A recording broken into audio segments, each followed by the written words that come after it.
get it if I want it. Gotta make to myself a promise. I won't quit, keep going till I got it. I won't give up till I'm on top. Yo, no, I ain't the type to give up. If I do something, man, I do it till I get what I want. I turn a business out of nothing into something I love. I got a poker face, but honestly, I'm not one to bluff. I flip a switch, never miss, man, I always stay up. Don't let them see you, bitch, always have a plan to stay tough. This life ahead of you ain't easy, it was built to be rough. But that's what makes a personality, is tragedy, bruh. So keep your head on your shoulders. Now we ain't out here moving rocks, we out here moving.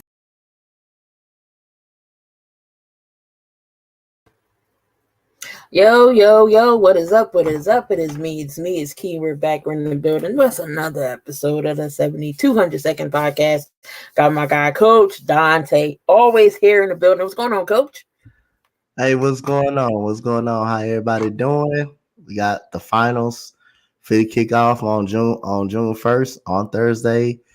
Very excited. Let's get right into it. Let's go. What's going on, Cool? We got Cool in the comments so far. There's been a crazy Western and Eastern Conference finals, but it's all over. It's all said and done. The finals is here. This is what everybody's been waiting for. June 1st, Thursday, it goes down. Finally, we know who Denver is going to face, and that will be the Miami Heat.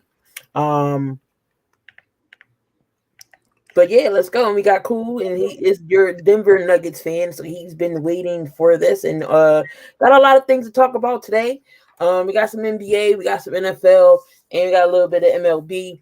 But let's get down into it, Coach. Last night's game 7 was on the line in Boston. Boston came back and tied up the series 3-3 when Miami had them up 3-0. But Boston fell all the way short. 103-84. Let's talk about it, man. What went wrong for Boston in this game? What went wrong for Boston is everything went wrong. You know, they forgot they had a game 7 to show up to play, and it went wrong from the start of the game. The game was over from the start of the game. You can tell the body language was off.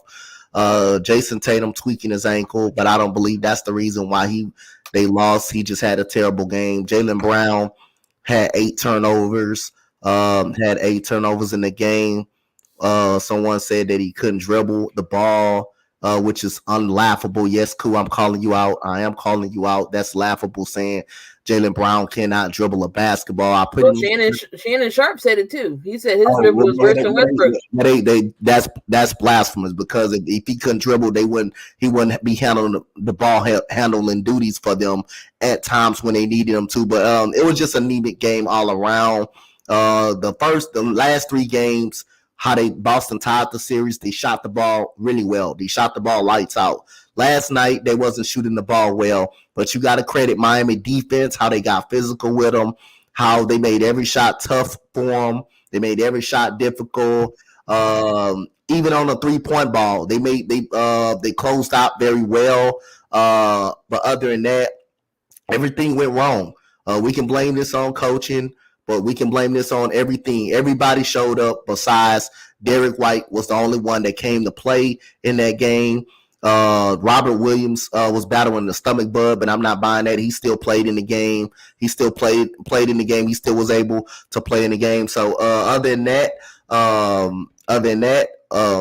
think everything just went wrong. Everything just went pretty much wrong for the Boston Celtics. And that's on their 2 best players too, Jaylen Brown and Jay Tatum. That's on their 2 best players, Jaylen Brown and Jason Tatum. And I believe Boston will look totally different next coming season.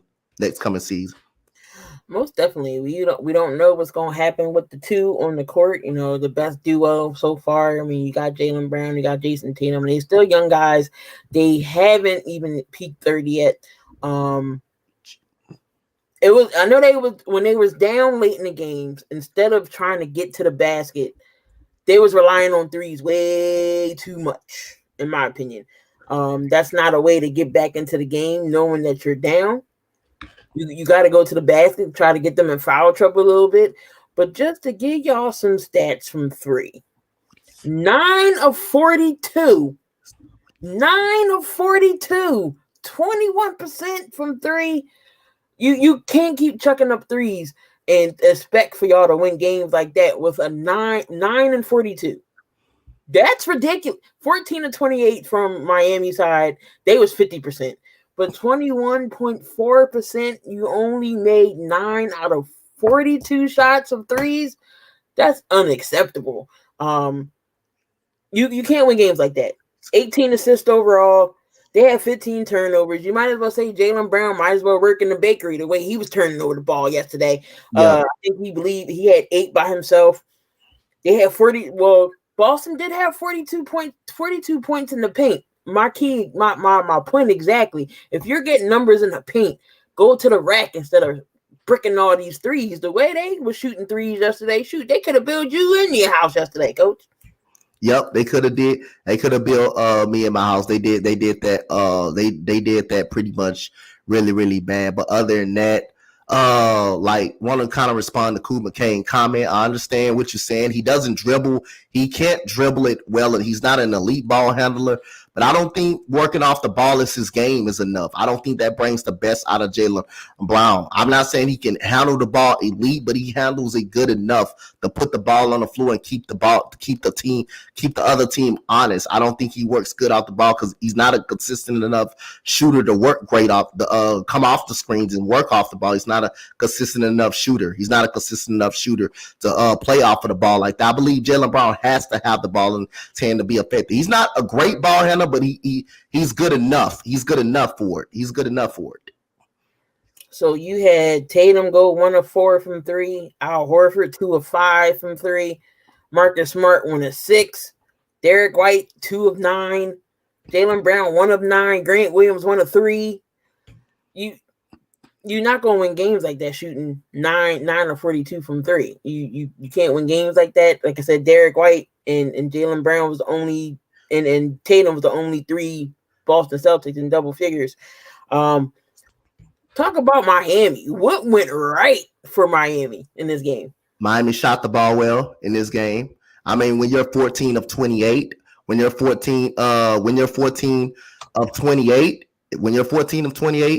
that goes well. That's what goes well. They shot the ball pretty deep. They shot the ball godly from the 3-point line. Something they did not shoot well from the last 3 games that they lost. They shot the ball pretty well. They were very physical. They got on the defensive side of the ball. They got stops. They held them to one and done. Every possession. Bam Adebayo didn't play a great game. But he had 10 rebounds, 7 assists. He got other guys involved. Jimmy Butler and Caleb Martin was the real deal in this game. Caleb Martin, you can argue he should have been the MVP of the Eastern Conference Finals. He played lights out. He put the ball on the floor pretty well. He made shots. He was hot. When you're making fadeaways like that, and when you're making fadeaways like that, that tells you're really dialed into a ball game. And that's how Caleb Martin is. You got Matt Screws, who's out there, who had a solid first half. Duncan Robinson put up points. You just had an all-around commodity. And for Miami, don't overlook the veterans in the veterans in the locker room. I mean, when you look at a team with 7 undrafteds, you look at the veterans as well. Kyle Lowry, yes, he was stealing money, but guess what? He's in the NBA Finals for the second time. Due to him already winning one in Toronto, he's a big asset. Udonis Haslem not going to play not 1 minute in a ball game, but he's effective in that locker room. He's in that locker room presence. You also have Kevin Love. He's going to play here and there, but he's a veteran in that locker room that has won a championship to those undrafted guys. So other than that, and then Highsmith came off the bench and gave some good minutes. So other than that, that's what factored in. But they played hard. I'm not going to tell you Highsmith used to be a Sixer. Oh, I didn't know that. I didn't know that. I just know. Anyway, but Caleb Martin's numbers from game 1 through 7. Game 1, he had 15 points. He was 6-11 from the field. Game 2, 25 points, 11 from 16 from field. Game 3, 18 points, 7 from 11 from the field. Game 4. Kevin Love as well. Yep. 16 points in game 4, 6 of 9 from the field. Game 5, 14 points. He struggled a little bit in that game 5 for 12. Game 6, 21 points, 7 to 13. And game 7 last night, 26, 11 from 16 from the field. And he was lights out from the 3-point line as well. Again, you could have made that point that he could have won the Eastern Conference MVP. But of course, they're going to give it to Jimmy. We knew he's going to go to Jimmy, but it could have been either way. I wouldn't have been mad if it went to Caleb Martin because he was the most consistent, even in the losses that Miami took. See, and another thing I want to kind of get to, what my point, Cool McCain bring up an excellent part when he said Jaylen Brown and Caleb Williams. The difference between that, they both the same type of ball player. The same type of ball player. Yeah, I'm talking about Caleb. Caleb Williams. Caleb Williams, the one that used to play for North Carolina. Okay. The problem is Malcolm Brogdon is a point guard, and he wasn't playing. So that takes a lot of. So by him not playing, now you got to rely on Jason Tatum and Brown to handle the ball handling duties. Same thing with Caleb Williams. He had the ball in his hands most of the time. Instead of RJ Barrett, who's a traditional point guard, him playing point guard, or the other guy that you named should have been playing point guard and let Caleb Williams off the ball. Caleb Williams play off the ball more, but the problem is they're not consistent enough shooter. They're not consistent enough shooters to be playing off the ball like that. They're gonna need the ball in their hand. They dribble good enough to make their own play. So that's a good comparison. Jaylen Brown and Caleb Williams, that's a good comparison. The problem is the coaches don't put the ball in the hands of their point guard enough to have them to play off the ball. And Brogdon was out.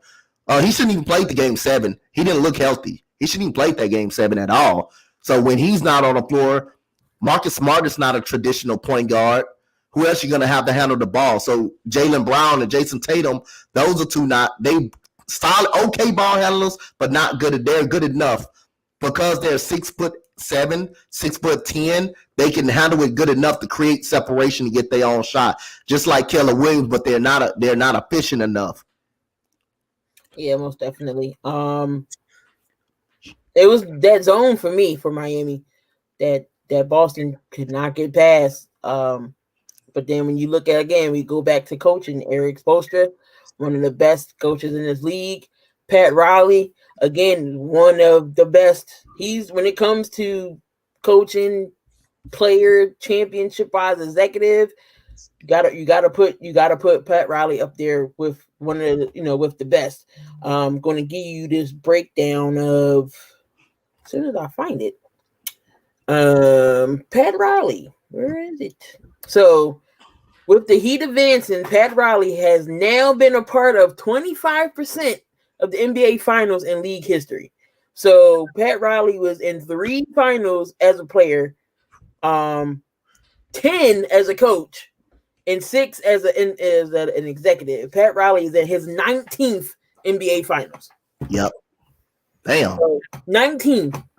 3 as a player, 10 as a coach, and 6 as an executive. So, he's won a couple championships with the Heat. I believe was this 4 with Miami. He was there when they won the first one, right? Who, Pat Riley for the Miami Heat? Yeah, he was out. Okay.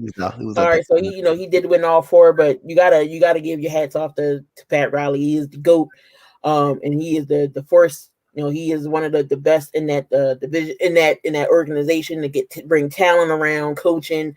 But it is a rumor going around that D'Angelo Russell could have a sign and trade with Miami. Do you think that goes down? I think it's a possibility, and people say it wouldn't work. I'm gonna tell you why it worked. Why it would kind of work a little bit. I don't know if it would work for us play. If Miami gonna trade for you, you better be in top shape, and you better come and get it out and play all out. Because if you're not doing that, Pat Riley gonna let you go. That's just how it is. So I believe if that deal does go down, I believe D'Angelo Russell probably have no choice but to buy in. to that system, and it might force him to play a little better than he actually is. He's not going to be you can trust me, D'Angelo Russell. He don't give a damn once he get a breath of daylight and a breath of daylight. When he's on, he's on. When he's off, he can hurt you. But coming to Miami, like I say, you just got a different culture there. You just got a different culture there with Jimmy Butler, who's going to definitely hold you accountable. And Kyle Lowry, them guys, you got no choice but to play well in Miami. So I think it may benefit for him. I think it may benefit for him over there. When I look at Miami, I look at toughness. I look at hard-working guys coming over there like a Grant Williams. Think about a Grant Williams going to Miami. Something that loves to play defense. Dylan Brooks would be a perfect position for Miami. He loves getting under people's skin. He loves to be a pest. That's the Miami Heat culture right there. Jay Crowder, love him in Miami. He's a good culture setter in Miami already? No, he was in Miami that bubble year, that finals bubble year. He was in Miami. So those are the guys like that would breed like tough guys. Miami, that's what Pat Riley wants. That's what Pat Riley wants a part of his team. I think Dylan Brooks, Grant Williams, they're perfect for the Miami system. That would definitely be interesting. You think Grant Williams will get the hate? Oh, you can't beat him, join him attitude. Oh man. But the number one question is, what's Boston going to do now? What and their off season entailed? I know their off season entailed. You got Jason Tatum and Jaylen Brown who are due for max deals. Can they win the championship if they get max deals? Say who? Can they win a championship if they both get max contracts? Talking about Boston? Yes. I believe they could, but I don't believe they will. I don't believe they will sign both of them. I believe one of them is going to be one of them. I believe it's going to be Jaylen Brown, the odd man out. I believe they bring back Tatum. I said that too. I said they're going to bring back Tatum. Jaylen Brown's going to go somewhere else. I've even seen scenario trades where he goes to was it Boston? No, he goes to Portland for the number 3 pick for Anthony Simons or something like that. I've seen some weird scenarios regarding that 3rd pick for Portland because they're looking to shop that as well because they're looking for a now ready player to help Dame out. But I don't know. I don't know if they can. I mean, they can afford to give them a max deal. That's $613 million that they would have to pay for both. And I don't know. So what do you do then if you get max deals and it might be somebody else that you want that could possibly work in your system? You can't afford them. So do you take that risk of running it back with them too, or do you let one go and try to bring more pieces in? I would let one go. If you're not sure that you're going to re-sign him, I will let Jaylen Brown. I will trade Jaylen Brown and get something back for him. Because as of right now that he's an All NBA player, you can get some good assets back for him. You can get some good assets back for him. So I believe your decision is not going to – I believe you don't gamble to next year. I think you got to do something about it in this offseason. You got to really do something about that. You don't gamble going into the next year knowing that Brown will soon be a free agent and Jason Tatum will soon be a free agent. I believe you go ahead and lock Tatum up now and you got to trade Jaylen Brown and make a decision on Jaylen Brown because they're not going to be able to pay both of them. They're not being able to pay both. They're not going to pay both of these guys. So you make a decision on Jaylen Brown. I believe you will get some assets back for him. And you pay Jason Tatum the money and just try to build around him as much as you could. Do you see maybe him going to? Would you entertain that trade to Portland? Would I entertain the trade to Portland? Is whatever team has the best deal, I will entertain for it. Whichever team that has the best deal, I will entertain. I would actually entertain a deal. Whatever deal makes sense. If we don't pay James Harden, I mean, I look, Daryl Morey, I will take, appreciate y'all. Thank you. I mean, I would take a Jaylen Brown here in Philly, but you already know. Y'all got assets? I don't know, but you know, Daryl Morey ain't like Harry Roseman. Y'all got assets and money to pay him. No, I don't know how y'all gonna make that deal. Look, wishful thinking. I could dream. Jaylen Brown of Utah. Appreciate y'all. The two guys in Hockey Talk. If y'all are diehard hockey fans, make sure y'all go support the two guys in Hockey Talk with Evan and Pep over there. They do awesome work with when it comes to hockey.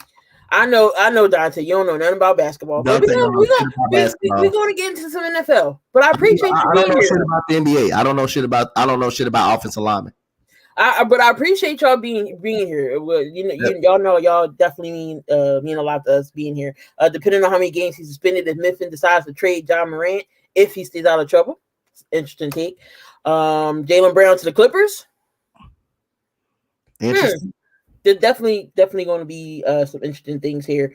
So, who was more of a disappointment? Joel Embiid, Jason Tatum, or John Morant? Joel Embiid. He's the MVP. Of course, he's more disappointed. He's the MVP. That's obvious. He's the MVP. He gets 90% of the blame on why the Sixers lost the series. Actually, you're the MVP. He cried about the MVP over and over. When Jokic got the MVP twice, he cried about it. He didn't step up. Where was he? Game 4 when James Harden won that series. Where was he in Game 4? James Harden won Game 1 for him and won Game 4. Hell, he the reason why the game went into overtime. The Sixers had 15 points in that fourth quarter. How many points James Harden had? 12 in the fourth quarter. The Game 6, he didn't he didn't want the ball in the last 4 minutes in Game 6. Game 7 didn't show up at all. Neither one of them showed up at all. So he gets 90% of the blame. He gets 90% of the blame. He's the MVP of the league. He won the MVP, and he didn't show up. So, hey. Coach giving Embiid all the smoke this offseason. And now you're looking at I don't blame him. In the finals. You're looking at in the finals. Somebody needs to hold Joel accountable, and that's the whole problem. Nobody's holding Joel accountable for this. They started trying to make excuses. They started trying to make excuses for the man, make excuses for the goddamn dude. Now, guess what? Ben Simmons, he's gone. Was he a part of this playoff run? Nope. Brett Brown, they wanted him fired. Was he a part of the playoff run? Nope. They want Tobias Harris gone. Would he be a part of the next year playoff run? Nope. Who's to blame next? Nick Nurse is good. Nick Nurse is a great coach. I commend him for getting him. If the Sixers lose the next 2 years, which is in the second round, because the team's gonna look totally different this coming year. James Harden not gonna come back. Tobias Harris may be traded. So now who's going to be the second co-star behind Joel Embiid? Max could be that, but I don't know if he's ready. So when this experiment fell, who's going to be the next? Who's going to be the next one to blame? Is it going to be Nick Nurse again? Is it going to be? I told you, Cole. I told you in the tweet. It's going to be Joel. If the Sixers do not make it out the second round yet again, you can't blame coaching. You got to hold Joel. You got to hold Joel and be accountable. If he's the face of the Sixers, you got to hold that man accountable. Let me show y'all this. You gonna break it. You coach broke it down. All the playoff trash that Embiid was the last time he was on the team. It ain't the team. It ain't the team. It ain't the roster. It's him too. Yeah. You don't want to go through this again. I ain't gonna go through it again. I'm gonna just keep it right out, just in case. I don't make excuses. Harden was another one. Yeah, Harden was another one. Yeah, but we already knew Harden. We already knew Harden sucked in the playoffs. You already knew he was gonna show up. You already knew Harden was gonna show up. You already knew that. That's something you already knew it. Coach giving the smoke sounds like tonight I will have that video ready. Hold him accountable. Hold put that video out there. Thank you. 76ers need Seth back. Is crazy though. They was talking about bringing him back though. That's the crazy part. They was talking about bringing Seth Curry back. Q said Donte breaking down. Yep, here we go. Exactly. Somebody has to hold Joel Embiid accountable. And I don't know why Doc Rivers didn't want to. Brett Brown didn't want to. Somebody has to hold Joel accountable. But for that comments he said in Game 7, me and James, somebody else got to play besides me and James Harden. Are you kidding me? Tobias Harris had all your points. Tobias Harris was the leading scorer. 19 points in Game 7. Y'all did absolutely nothing. Nothing. You got to realize, Joel Embiid quit. Joel Embiid would never be healthy in the playoffs. He would never be healthy going into a playoff stretch. But does that hamper him as a player? Hell no, because he still can average. He still can average the numbers. He just don't show up. If you got PJ Tucker cussing your ass out in that 4-minute span, then you're not playing well at all. If you got PJ Tucker could cuss at the MVP and tell him stop playing soft, then that should tell you something. Yes, you want to run James Harden up out of town. That's fair. That is cool. But damn, he won you 2 games. He was the reason why you're in the series on his own when nobody thought James Harden can pull off what he did. That game 1, who thought James Harden can do that? Nobody ever thought James Harden can do that to that. He was the reason why they won the game, why they were in the series. James Harden won game 1 and game 4 of the series. Now the Sixers, they kind of got stuck in the mud a little bit. I understand. You want to find a way to build around Tyrese Maxey. I think that's the route they should go. But in a couple of more years, these next 2 years are very important. Since James Harden is going to go, they're going to find a way to get rid of Tobias Harris' contract now that he's in the last year of his deal. And Joel Embiid is 30 years old. He's not going to be healthy during a playoff stretch. These next 2 years with Nick Nurse is very important. The Sixers don't got trade assets. They don't have the cap. They don't have any type of cap space. So right now they stuck in the mud a little bit. Anthony Melton, I believe. I don't know if he's a free agent. No, we got him. So you still got him. Okay, go ahead. So pretty much. So y'all all know 76ers hired Nick Nurse, which I thought was the best available candidate since he pulled out the Milwaukee deal. It's the reason why we got Nick Nurse. Who's he had ties with? Daryl Morey. Yep. So that worked out there. But Nick Nurse is definitely the type we need. These guys are going to be ready to play defense because it's all about defense. You see how he stopped Joel Embiid when he was in Toronto. So he's going to bring some creativity to the team offensively. Yeah, he might complain to the refs a lot, but at least he's riding. He cares for the team so much. So you're going to have D'Anthony Melton. You're going to have, Paul Reed. Jaden Springer is going to be the guy you're going to develop. He's good at developing talent as well. So I wouldn't be shocked if we use the roster that we got, or do you try to trade Tobias? Again, I told y'all, I give Tobias grief, and I admit it when he does good, and I admit when he does bad. But Doc Rivers had Tobias Harris in the wrong position. You had him as the 4th option, so now he has to make and create his own shots to get points. He was scoring, he was giving you at least about 20-25 before Harden got there. So I know he knows how to do it. Him just standing in the dunker position or just standing on the 3-point is not his skill. He's a good post-up guy. He's one of our best perimeter defensive players that we have, and his 3-point shot got better. He doesn't need to be just sitting there waiting for the 3. He needs to be in some type of sets, pick and roll option, something to go with Tobias Harris. I believe Nick Nurse is going to do something right with him. So that's another thing. I know Tobias is on his last year, and I give him so much grief. But what if he comes in here and he's a whole different Tobias? Do you still try to trade him, or did you extend him 2 or 3 years? What do you do then, Donte? What do you think? I think with James Harden going up out of the win, it's all suit to see him leaving. I believe Tobias Harris could get better because James Harden is no longer there, but you still got Maxey there. You still got Maxey who's going to need the ball, and Joel Embiid who definitely is going to demand the basketball. So you still got to look. He's going to be still looked at as a 3rd option. I believe if he goes somewhere else, he'll be better. He'll be better because he doesn't have to worry about kind of being second. I believe Tobias Harris can be second fiddle to a squad. I believe he can be second fiddle or 3rd fiddle, but not 4th fiddle. But also management can play a part in that because Daryl Morey did want it James Harden. He did want it to go out and get James Harden, which put a lot of toll on Tobias Harris being an actual 4th option. Just now, the strange thing.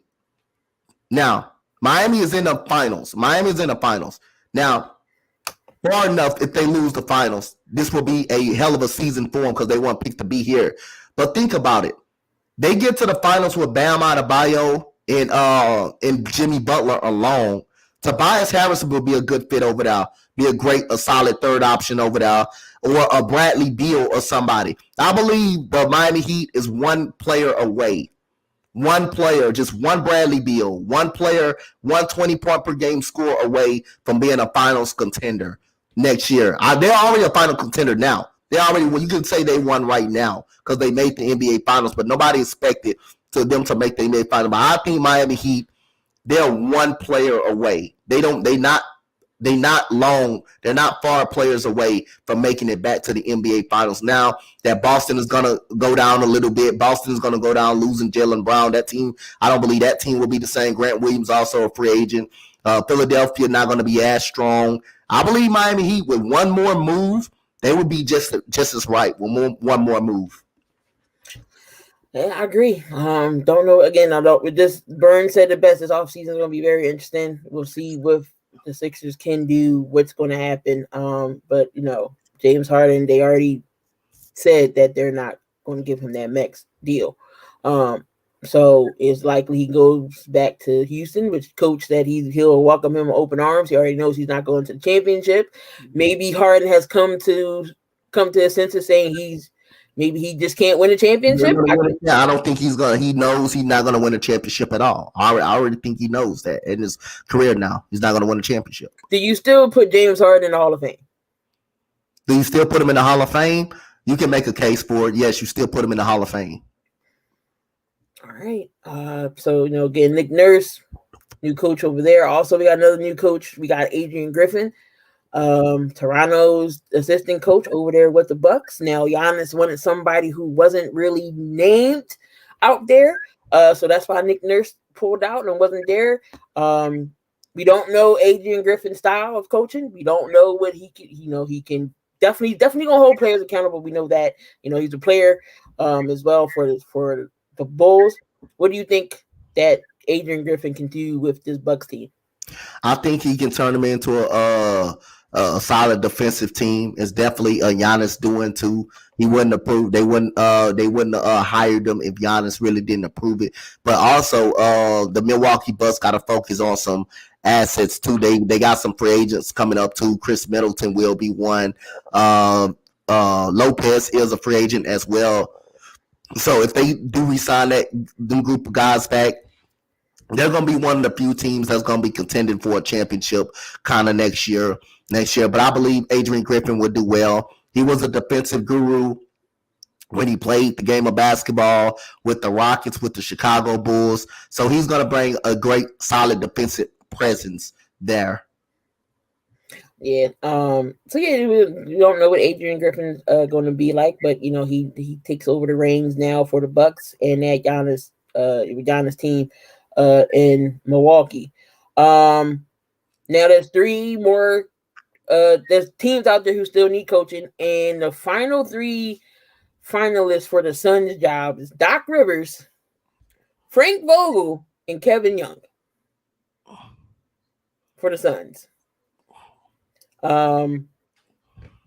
Doc with KD and Book. I don't know. What do you think about Doc Rivers going to Phoenix? I said it this morning. I said Doc Rivers will be the new head coach of the Phoenix Suns. After this weekend, he will be the new head coach of the Phoenix Suns. I think he's the best candidate out of those two. Frank Vogel wouldn't be a bad choice. Wouldn't be a bad choice at all. But I think Doc Rivers makes the most sense. Doc Rivers still a Hall of Fame head coach. He's still a Hall of Famer head coach. I think they need to focus on this summer getting some bench depth because their bench really hurt them.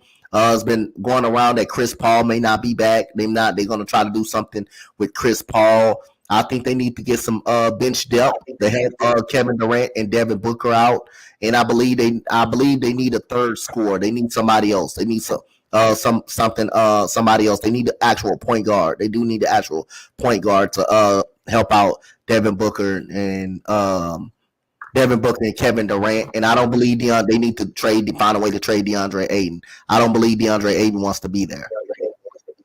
Yeah, again, if the offseason going to be crazy, will Ayton be back? Another thing, go back into Nick Nurse. Nick Nurse might actually put Joel big ass back in the paint. Don't bring your ass out this arc. Stay in the paint where you can dominate. You might keep him. He might stay there. Burns said Frank Vogel is not really taken serious by fan bases because of his bubble championship and having LeBron. But you got to remember with Vogel, when he was with Indiana, he had one of the top defensive teams or offensive teams, I forget. But so Vogel isn't bad. He isn't bad. He did have he'd have a good team with Indiana when he had him. What's going on, Jerry? Side notes going on. It says 8 need to go. Now, which run is more impressive? Is it Denver's run to the finals or is it Miami's? Denver had a better shot to get into the finals. I would say Miami shot more impressive. I would say Miami's more impressive coming in as an 8 seed, coming in as an actual 8 seed. Nobody picked them to beat Milwaukee. They beat Milwaukee. They beat up on Milwaukee, who's projected the better talented, wise team. You can make an argument Giannis was hurt in the series, but again, he played in the last 3 games of the series. He played in the last couple of ball games and still got outscored by Jimmy Butler. Then you go to the New York Knicks team. You go to the New York Knicks side. More talent. Jimmy Butler, Caleb Martin shows up. Matt Strus hit shots. Jalen Brunson did all he could. That's supposed to be a team that's supposed to beat Miami. I had Miami winning the series in 7. They won it in 6. Then you go to Boston, who Boston beat them. It took Boston 7 games to beat them last year. And remember, Miami, this is the second time Miami beat Boston to get to the NBA Finals out of this stretch right here. So it was a grueling series, man. It was a grueling series. And like I said, man, Miami had the tougher road. They were out-talented. But talent can only get you so far. Miami does it by hard work, great defense, great leadership. You got 7 undrafted guys up on that team that's doing very well up on this team. 7 undrafted guys that's been a big part of this team. And you got one of the top coaches in the NBA. So Miami run was definitely impressive for the finals. Denver run was impressive, but I think Miami run was more impressive. Especially, I'm going to say Miami. They was in play-in tournament. 8th seed. Nobody expected them to take out the number 1 seed in the Bucks. And then they, went toe-to-toe with the Knicks, and then they went to Game 7 for Boston in the Eastern Conference Finals. I mean, they're going to be, not say tired. They don't have that many days off because Thursday, I know you got a travel day, then you still got to try to get a practice in. Denver's going to be fresh, but it definitely should be interesting. What's going on, Mitch? No doubt. The YouTube community did lose a great one in Jeff. So again, my condolences goes out to his family. If y'all all know, Jeff was a big Giants, everything New York Giants. He was Mets. He liked the Nets, loved wrestling. So make sure y'all go to Twitter and just leave some kind words if y'all know who Jeff was. But anyway, but yeah, condolences goes out to Jeff and his family and everyone over there at Hardcore Sports Network. So yeah, Miami definitely had the more impressive run in my opinion. But before we get to the previews of these finals and give our prediction, break down who's got the best team, coaching wise, backcourt and all that, you got your list ready? That's one thing I did forget about. I did forget about my list this weekend. I forgot about my list. All right, so let me find out. Coach ain't got his list this week, but it's okay. I totally forgot about that. I just learned about 72 kind of today a little bit. So I was a little bit. So let's get down to these final predictions, previews. We got the Heat up against Denver, and it's in Denver, right? Because Miami lost. It's in Denver. Yeah. So the first 2 games will be in Denver, 1 and 2, and then 3 and 4 will go back to Miami, and then it's going to be an alternate all the way up to Game 7 if need be. This is going to be an interesting series. I think after Game 3, Miami might get Tyler Hero back, another person to score off the bench, but he's going to be rusty knowing he had that hand injury. He's got to get back in the rhythm of things of shooting. So even if he does play, he's going to be hella rusty. To get back in the swing of things. But I'm still going to take my prediction and go Denver in 6 here. It should be a great series. It might even go 7. I know it's going to be a dog fight series. But between both teams, we got Denver, we got Mike Malone, we got Eric Spoelstra from Miami. Which team has the best coach? This team has the best coach. I think Eric Spoelstra is the best coach out of Mike Malone. He's more proven than Mike Malone. I believe Eric Spoelstra is the best coach. He's the better coach. All right. So what about the backcourt? Who has a better backcourt? Is it Denver or is it Miami? Denver. Outside of Jimmy Butler. Jamal Murray and KCP. KCP has been shooting well. You all know how Jamal Murray is. He can light up at any time. What about the backcourt? What about the backcourt? You just said the backcourt. Front court. My bad. The front court. I will go with Miami. Jimmy Butler is a forward. Oh, you said the better front court. The better front court. I'm gonna go with Denver. Outside of Jimmy Butler is a forward. He's a forward. Outside of Jimmy Butler, I will go Denver. I think Denver got it in the clean sweep. I think Denver, talented wise, they're remarkably better. Denver has the better front court. Who benches better? Is it Miami's or Denver's? Miami. Miami's bench is better. Outside of Bruce Brown and Christian Brown, Miami bench is better. Then you got Kevin Love comes off the bench. Kyle Lowry comes off the bench. If Kyle Lowry comes off the bench, he may not give you 30-point Kyle Lowry, but he can contribute in rebounds, assisting. He can play defense. He can score a little bit. So they're gonna bring, if the hero does come back, he'll come off the bench. Duncan Robinson can come off the bench, and then Denver. I know you got Brian, you got Bruce Brown, you got Jeff Green, who's older up in age, but he still can, give you some quality minutes when he does get out there. So this is going to be an interesting series. But who you got winning it all, Coach? I got the Denver Nuggets in 6. If Boston would have advanced, I actually had Boston winning a championship. But since Boston ain't in, it kind of changed my pick a little bit. Changing my pick. Okay. I'm even if Boston was in it, I still would have said Denver in 6. Yeah. It wouldn't matter.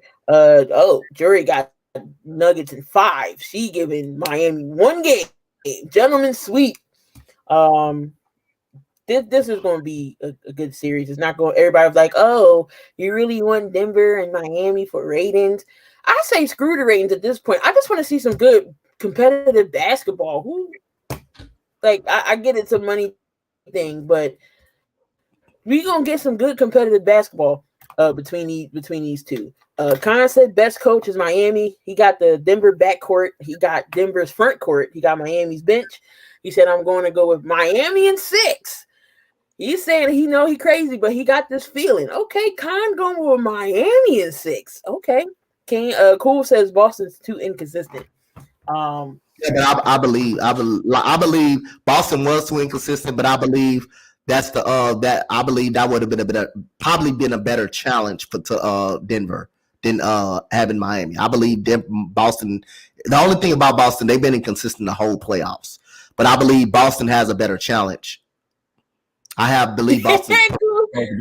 Cool said Connor's gas. He said Connor's gas. He said that's gas. He said no Miami in 6. But one other NBA topic we're gonna get down to before we break into the NFL, and I'm trying to find. Okay, Scottie Pippen is on some serious drugs. This is why we tell people don't do drugs. Scottie Pippen, and I quote, LeBron will be the greatest player statistically ever to play this game. Jordan was a horrible player before I joined the Bulls. What is Scottie Pippen smoking on, Donte? What is he smoking on? He's smoking on gas. That's what he's smoking on. That's just horrible. Jordan was nowhere near horrible. Jordan, before Scottie Pippen got there, dropped a 60 piece on the Boston Celtics and still lost. That's the season he played with a broken foot and still led the team to the finals. Jordan was the man when he first got drafted to the Chicago Bulls. So that's just ironic and blasphemous. That just shows you how much hate Pippen probably got for Jordan inside of him, because Jordan got all the credit. Yeah, Steven said Pippen won't say it to Jordan's face. I don't believe he would. We'll say it out. I just think that was just crazy though. Like, why would you say that? He concept Pippen's been upset ever since that documentary came out. You think he upset for signing that horrible ass contract he did with Chicago? Ain't nobody tell you to sign that deal. And then you went to Portland. Nobody told you to sign that contract because that was your fault. Scottie being petty. Yeah, Scottie being petty. I know maybe he hasn't still. I know he's still grieving his son or the tragic, what happened to his son. Maybe he's, lost it in that instance. I don't know, but to say that Jordan was horrible, y'all got 6 rings together. I don't get it. I don't get it. I don't understand. I don't know. I don't know, but that's just it. I don't know what Scottie was thinking when he said that. But let's move on to the NFL. And I know NFL's we got 100 days. 100 days until the NFL starts, and I'm so ready for football. Some OTAs have started. Again, OTAs aren't mandatory, but it's good to see some of your leaders and your main stars step up and be out there just to get chemistry together. See Lamar Jackson's out there. You see Aaron Rodgers is out there. Jalen Hurts is out there. You see some of these guys out there. I know we talked about a little of this yesterday. We did AFC, but we're gonna break it down again. What AFC quarterback is under pressure? The most pressure right now? Josh Allen. To me, is Josh Allen. Josh Allen supposed to be a top 4 quarterback in the NFL. Will be no excuses for Josh Allen this year. I mean, Lamar Jackson, that's a good one, but Josh Allen is under the most pressure. Stephon Diggs, DeAndre Hopkins. Plus, if you get DeAndre Hopkins, whichever one gets DeAndre Hopkins out of the Eagles, out of the Buffalo Bills, the Kansas City Chiefs, we don't need to go that route. That man, Patrick Mahomes, already proven. But if Josh Allen somehow lands DeAndre Hopkins, that's who's up under the most pressure. And I believe Josh Allen's up under the most pressure. Again, this guy continues to fail when it matters the most. And part of that, because the offense is ran so much through him, and, it's ran so much through him throughout the run game and the passing game. They don't use the run game as effectively. So that's most of that as the offensive coordinator using him and they're getting the best out of him and using him as a strength as they should, but they put too much on him. That's probably why he plays so much as reckless. But at the same goddamn time, you on the field, you got to stop turning the goddamn ball over and throwing the damn ball in the coverage. You got to learn how to read defenses the right way. Several times last year, he threw the ball in coverage when he wasn't supposed to throw the ball. He lost the first Jets game, throwing 2 interceptions and 1 at the goal line. He lost the Minnesota game like that, throwing at the goal line. He lost the Cincinnati game like that.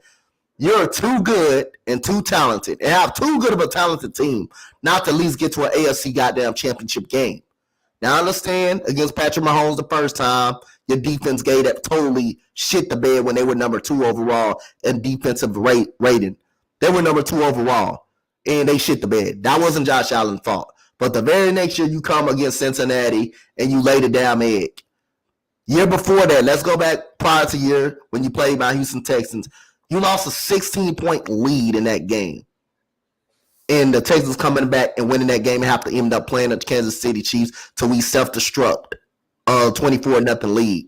But that's the game you should have been in. But that was his first time getting to the playoffs. Josh Allen has to get the goddamn job done this year. You got too many talented receivers. Stephon Diggs is at a breaking point at this point of time. You got Dawson Knox. You got Dalton Kincaid, who's one of the best receivers in college. You got a good enough defense. Josh Allen is up under the most pressure to get to an AFC Super Bowl game. So I'm going to go with Josh Allen.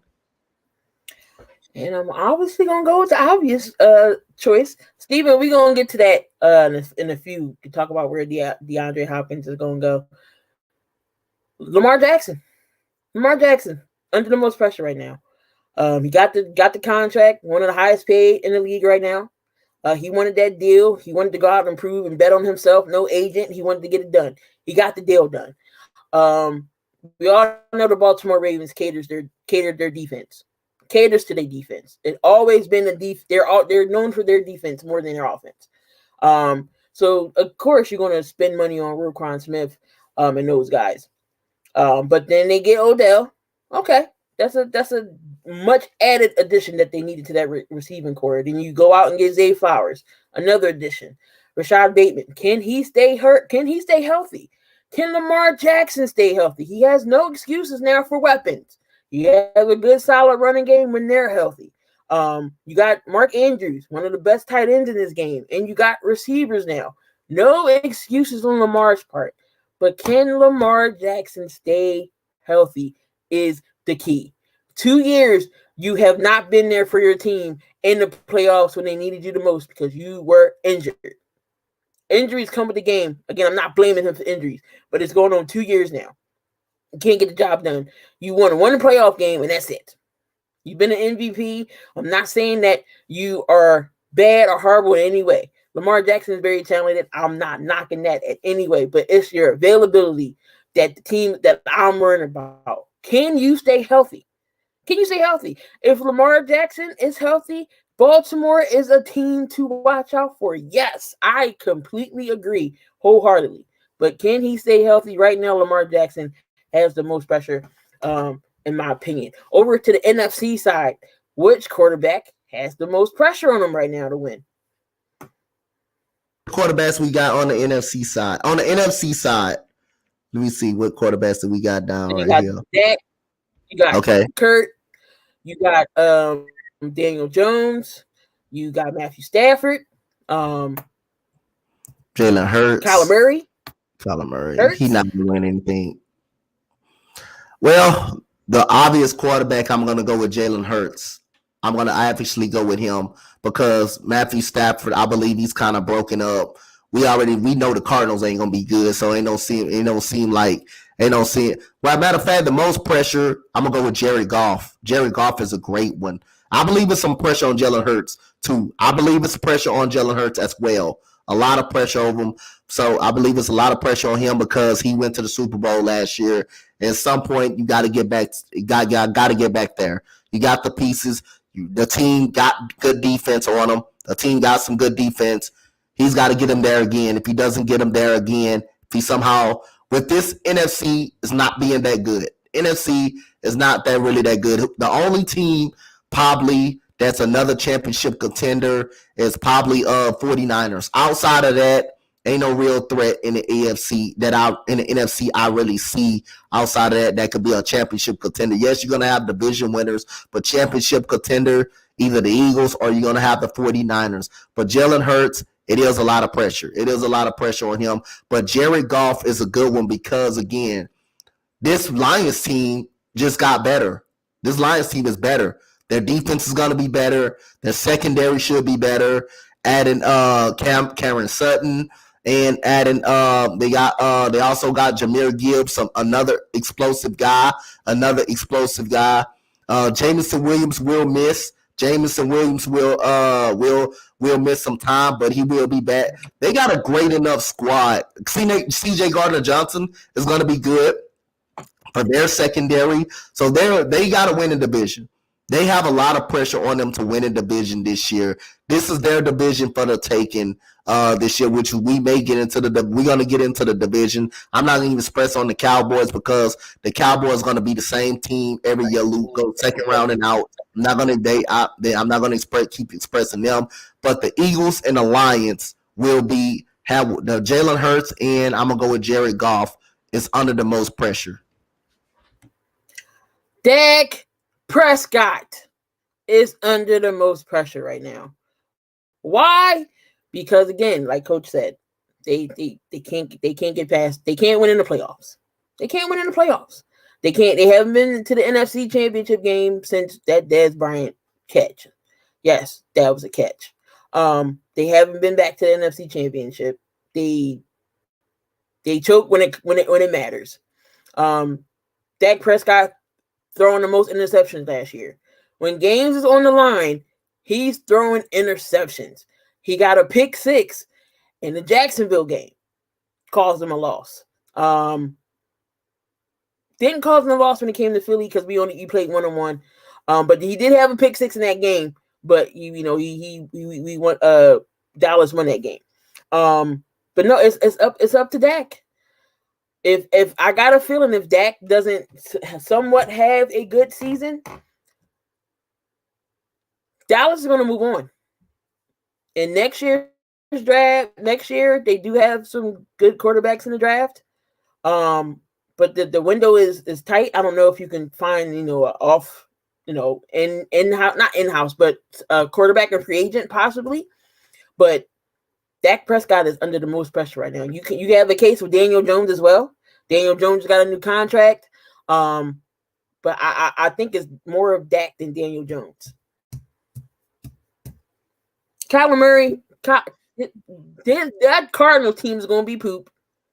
And that's why I'm not picking Dak because it's the same shit every single year. So it's obvious. It's going to be Dak.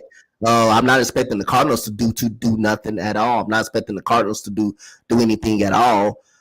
Matthew Stafford, not expecting the Rams to do anything.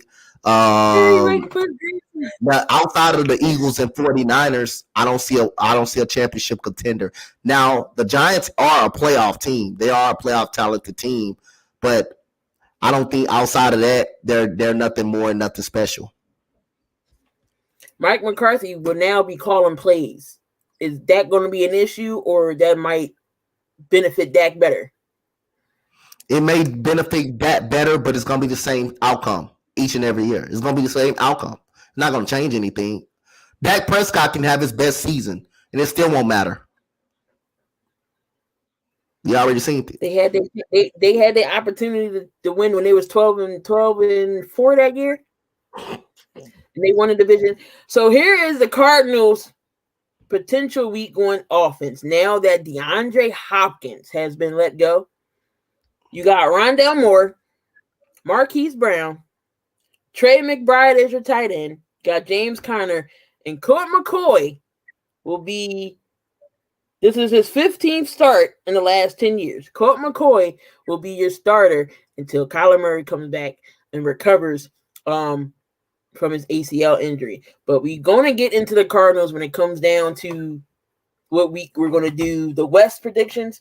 But we're going to break down the East right now. So we got the AFC East and the NFC East of record predictions. Who's going to win the division and a record prediction. So who do you got winning the AFC East? So we're going to start with the Patriots. What do you think their record's going to be? I think the Patriots will be a competitive team. I think the Patriots will be last in the division.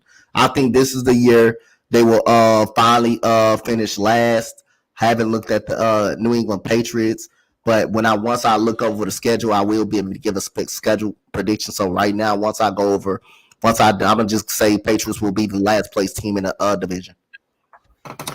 All right, so I'm gonna have the Patriots. I'm gonna give them 6 wins throughout the season. 6 wins. I'm gonna say 6-10. 6-10. 6-11. 6-11, y'all. I forgot. Yeah.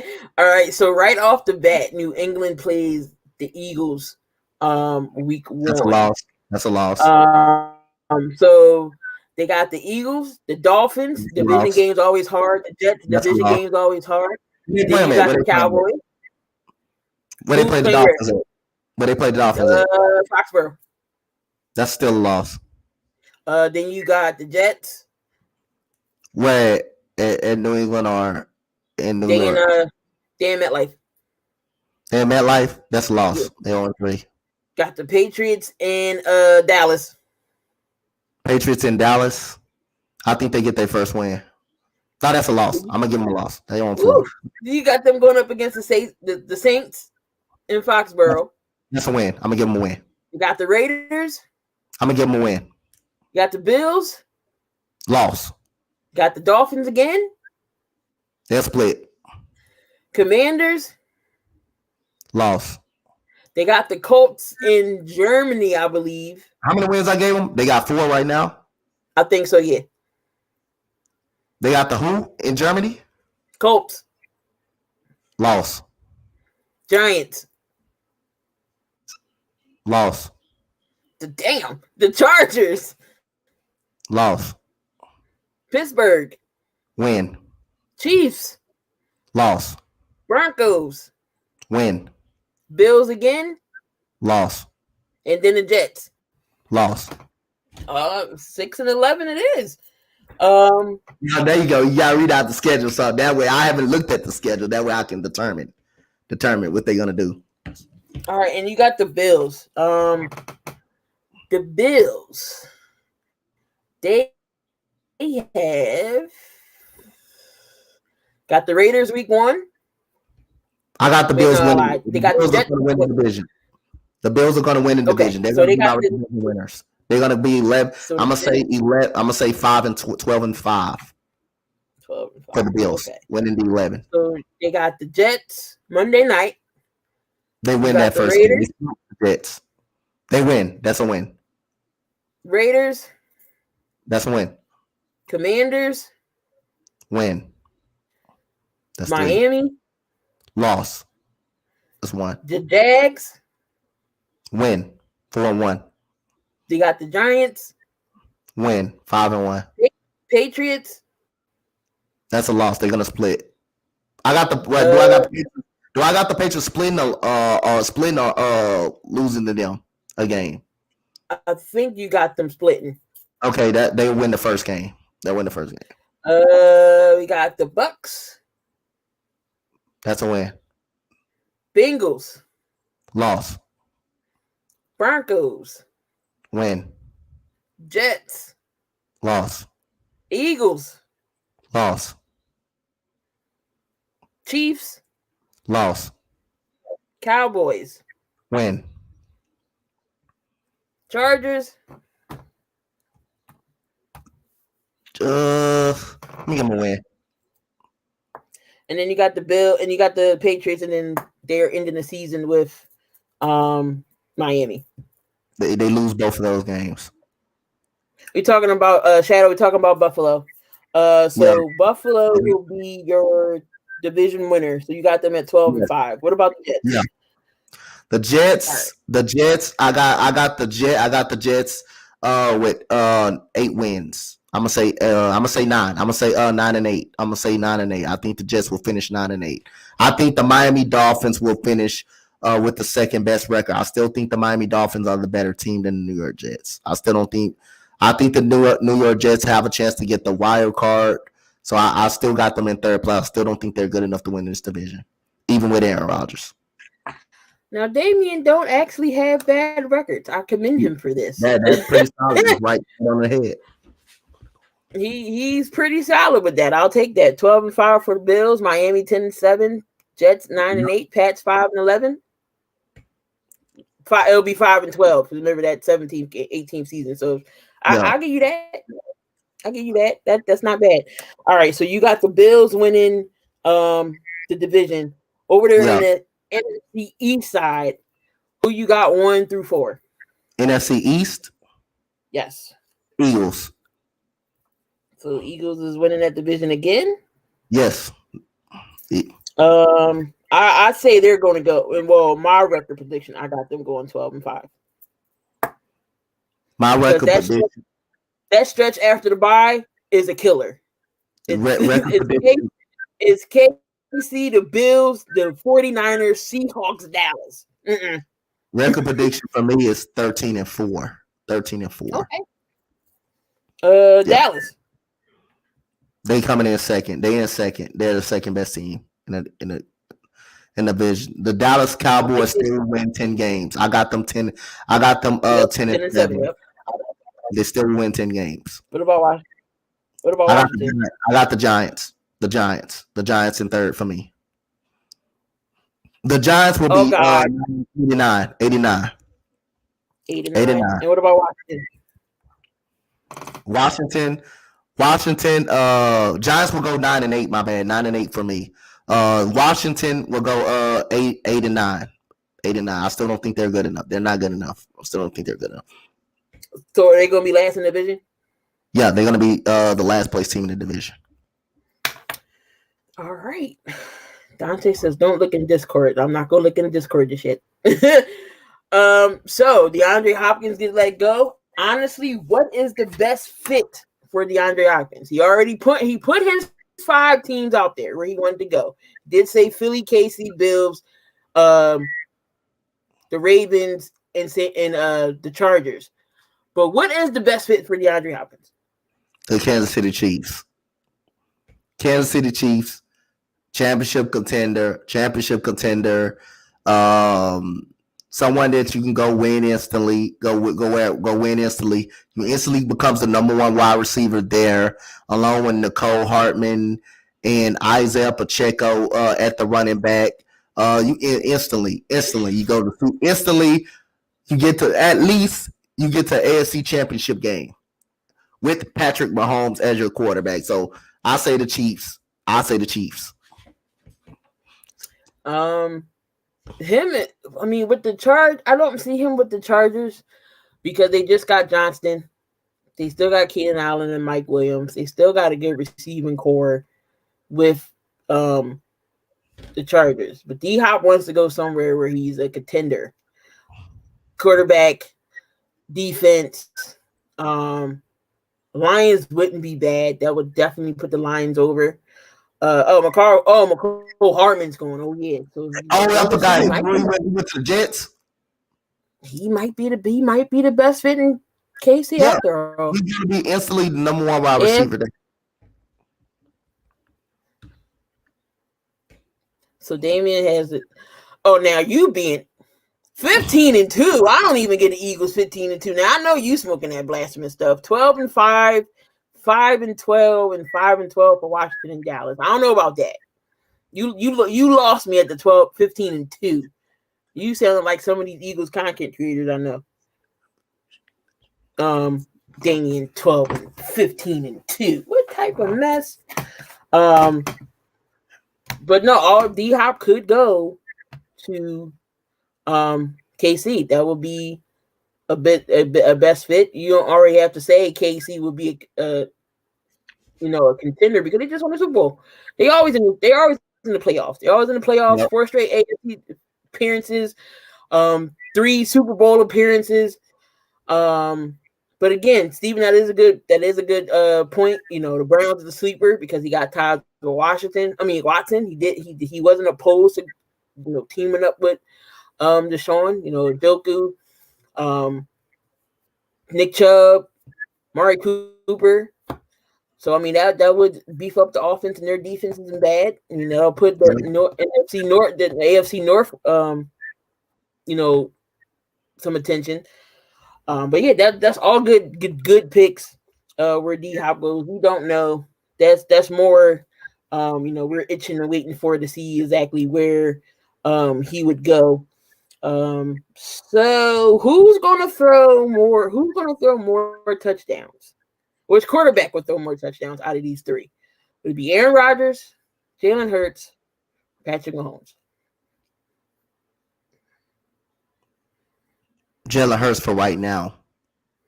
Depends on who Patrick Mahomes will have.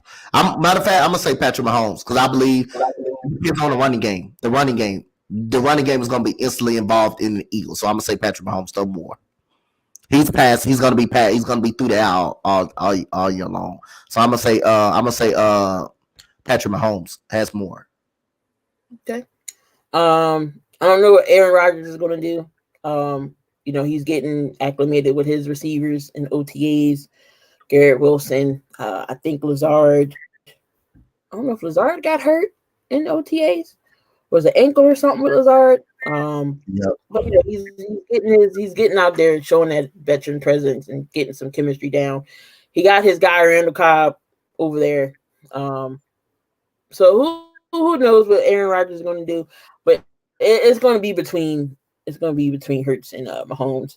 I don't think Jalen runs as much this year because with Swift and you got Gainwell and those guys over there. I don't think he runs as much as he did last year.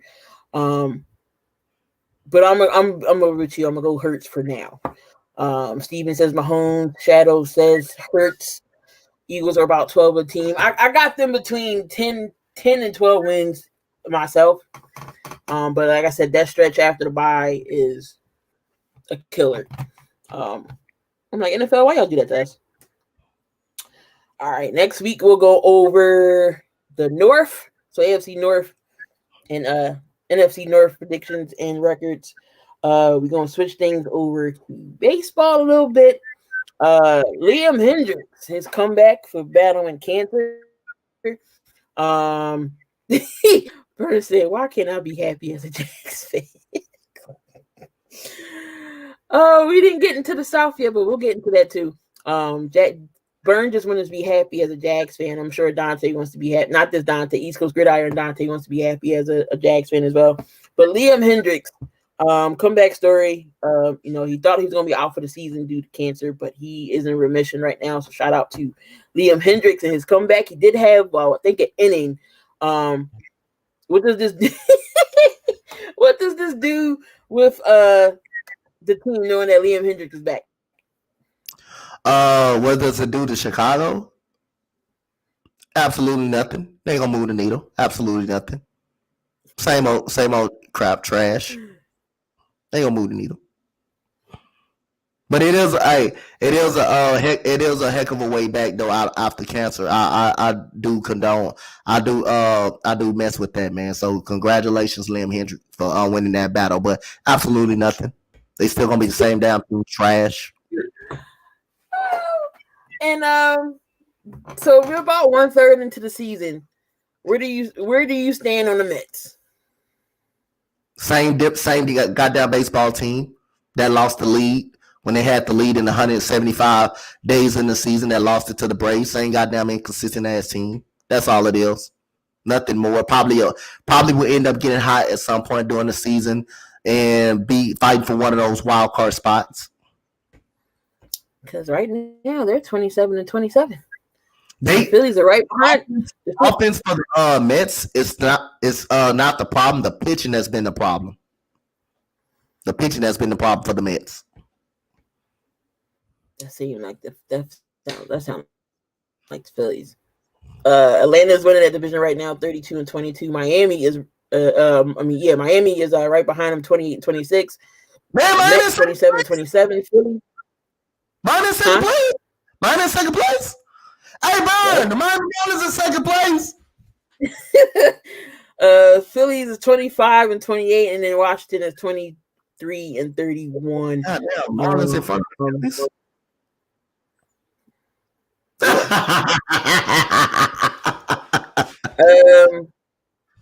Talk about the Rangers. How good have the Rangers been? They've been really well. Their pitching has been really good. Their pitching, their offense has been really well. Their offense has been really well. David said Abreu makes a homer. That's all right, but who got the guy? Who has the better record? Who has the better record? And who sucks more? The White Sox or the Astros? At least he on a winning down baseball team. Oh man. I don't know. Texas has been balling out. Texas right now is leading in division 34-19. Houston's only 3 games behind them, 31-22. We got The Angels 29-26, Seattle 28-26, and Oakland is 11-45. They stink as usual. That's why they're leaving. That's why they are leaving Oakland and going to Vegas. Maybe they'll get some big name attractions that wants to play in Vegas. And then you got in the East, you got Tampa Bay still leading 39-17. You got Baltimore 34-20. The Yankees 33-23, Boston 28-25, and then Toronto, who was a very good team last year, is in dead last 28-26. So that is your AL leaders there. Oakland losing all their professional. Yep, Oakland losing all their professional teams, and they going to Vegas. Now, over there in the NL Central, we got Milwaukee leading that division, but not by much though. 28-25. 28-25. Pittsburgh 26-27. Cincinnati, who was horrible last year. They're actually in third place this year. 24-29. The Cubs 23-30, and then you got St. Louis 24-32, who was in the playoffs last year. The NL Central and the AL Central are the two worst divisions in baseball. Because Minnesota is winning the division in the Central. But guess what? Baseball is 120. It's 162 games. You think you guys not gonna beat us one time? You think you guys not gonna beat? No team is gonna beat us one time, at least one or two times, Damian. And what is that result getting you? Still a terrible ass baseball team. So you're gonna beat us. You're gonna beat us a couple of times. You play us goddamn two times. You play us goddamn two times. Over there in the West, you got the Dodgers, Arizona, San Fran, San Diego, and Colorado. Now, what did you tell me that San Diego is what in batting average? They are 29th in batting average. So how is San Diego 29th in batting average when you got Tatis, Machado, and Juan out there? So they're 29th in batting average. That's one of the worst batting averages in the league.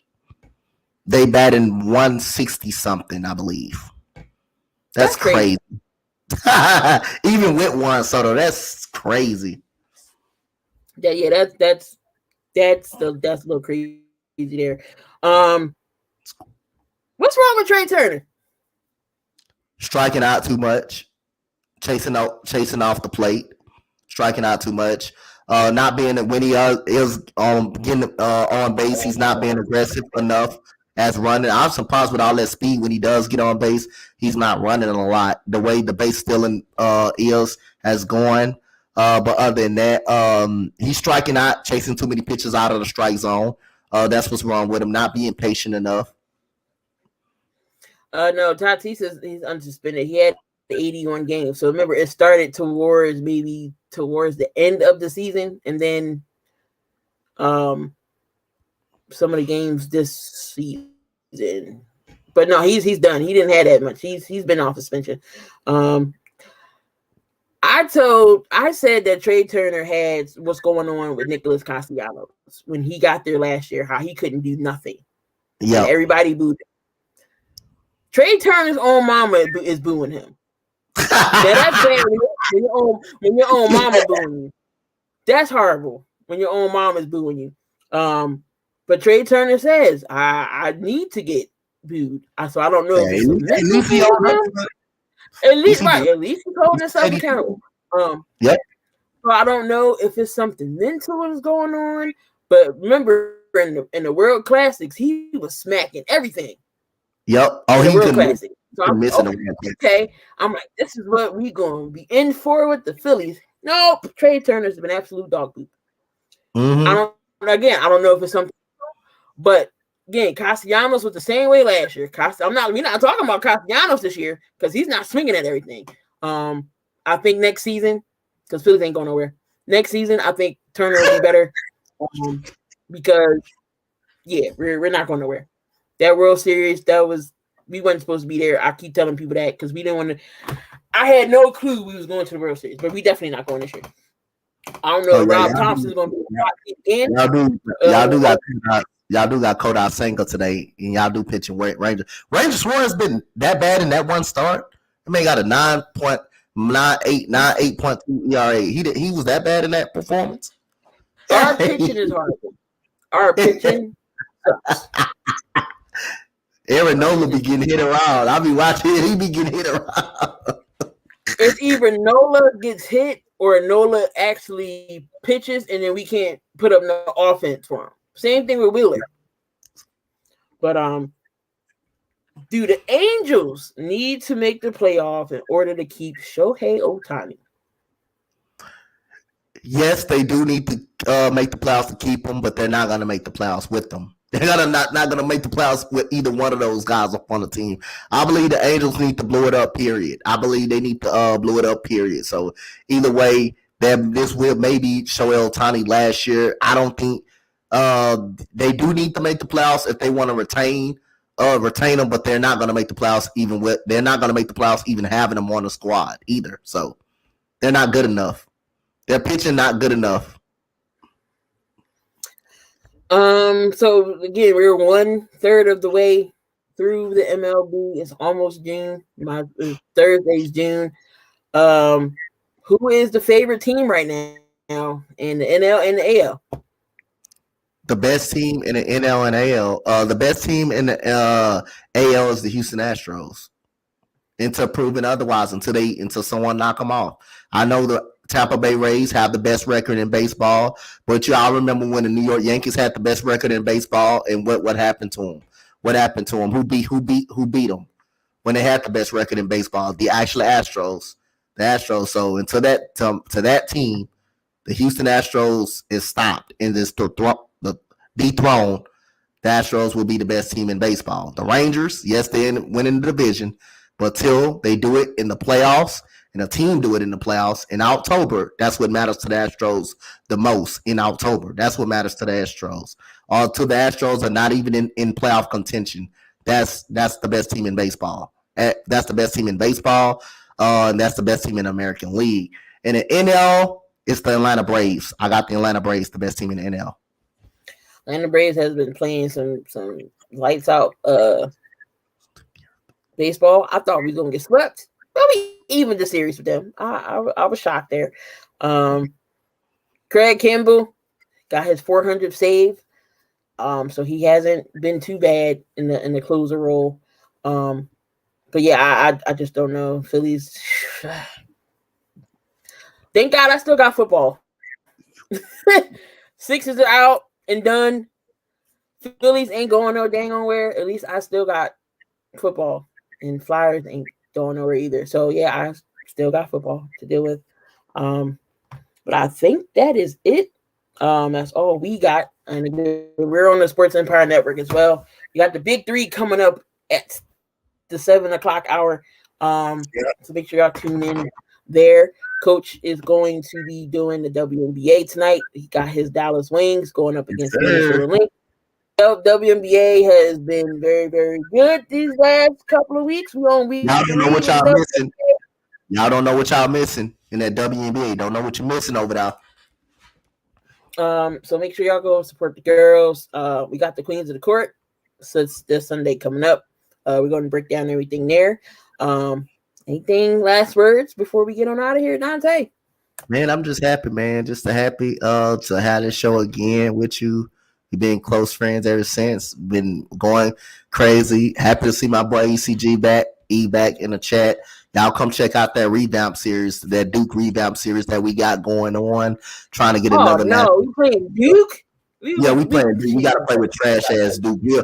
Hey, the moment we lose, the moment the revamp series gonna end at that point in time. The moment we lose, so might well just get ready to go to another series after this one. But other than that, shout out to everybody, man, that's been supporting us. We on throughout the 60th, going on the 60th episode already. So hey, we pushing. We gonna get y'all to that 100 episode. I'm telling y'all, we got some special. We did it on 50. We let some people in to talk some ball with us, and 100 episode is the same thing, man. So I'm enjoying it. We almost out. We almost gonna make it. We almost out. Remember that 100th episode will be the jersey giveaway. So y'all do not want to miss out on Twitter and YouTube and everything with the post. To get y'all entries in. Same way y'all got the entries in for the 50th. Just type 100 in with the when that post pops. But you're getting a jersey giveaway. Yeah, man, 60 years old. Be on episode 58. So I mean, we almost there. I want to say maybe pushing it towards the end of the season. I mean, end of the year, maybe we'll be at 100 going into the new year, but we'll see. What's going on, Doug? Doug, what's going on? What's good? Big time in the building. Appreciate y'all. Big time show. Big Dallas Cowboys fan, the Lakers fan as well. But if y'all not have yet seen his content, he is the realest Dallas Cowboys fan I know. He does not sugarcoat anything when it comes to the Dallas Cowboys. He's not your delusional type of Dallas Cowboys fan that we all know and love. But no, Doug keeps it real on his team. So make sure y'all go check out the Big Time show over there every Mondays and Saturday evenings. Check out his content. Again, the realest Cowboy fan you know does not sugarcoat anything. He'll let you know if his team stink. Point blank period. But we are going to get on out of here again. I appreciate y'all in the chat because y'all are the fuel that makes everything go. Again, if y'all ever want to answer any questions, all you got to do is hit us up on Twitter, either Coach, myself. We definitely will answer the question on the show. Again, we'll have another call-in show soon. We don't know when yet. Next week, we'll break down the finals, get into some more record predictions with the NFL. A little bit of WNBA we'll talk. But yeah. But we're going to get on out of here again. We got the big three coming up on the Sports Empire Network at 7 o'clock. Come on over to the East Coast Gridirons channel for the revamp. We will be doing Duke. We're going to get on out of here again. Love, peace, and hair grease. Don't do nothing stupid, but if you is going to do something stupid, just make sure you do it safely and it ain't bothering no damn body. We're going to get on out of here, guys, and we will see y'all next week. Later. I can never find the dang on intro. Here we go.